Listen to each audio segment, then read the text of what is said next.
not yet. I only played there privately. Why? Because sila Lance wanted to buy open place.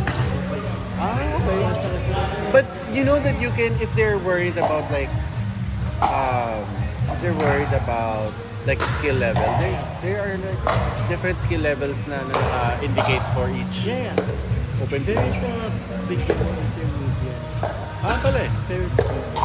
It's I was what? like, intermediate open, duper open play. Kasi they so I was like, maybe hard for it even though it says beginner. They went really, Well, maybe someday because some require duper na talaga. yeah.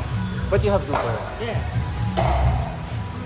So I was like, even if it says beginner, I think Some aren't. a lot. Kasi there's some nga eh. You know, there are like tournaments now. They call like duper 14, duper 16.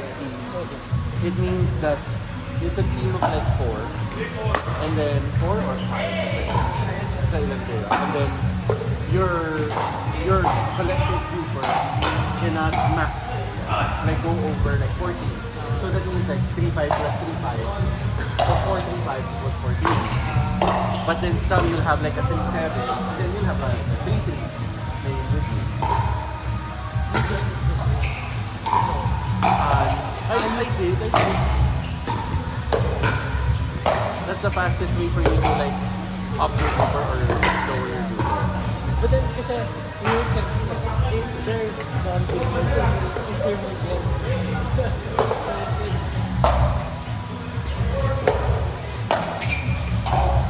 even if it says beginner na, Well, you never know. There's probably gonna be like 1 or 2.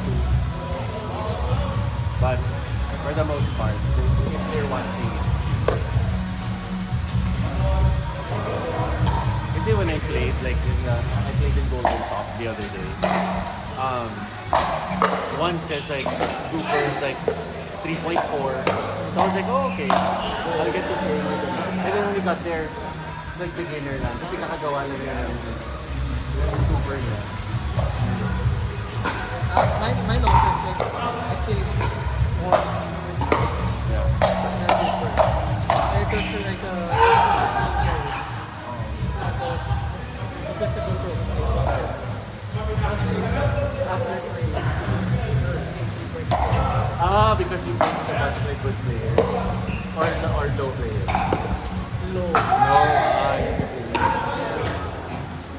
That's hard. But it was mixed. Because I was teammates with Madrid.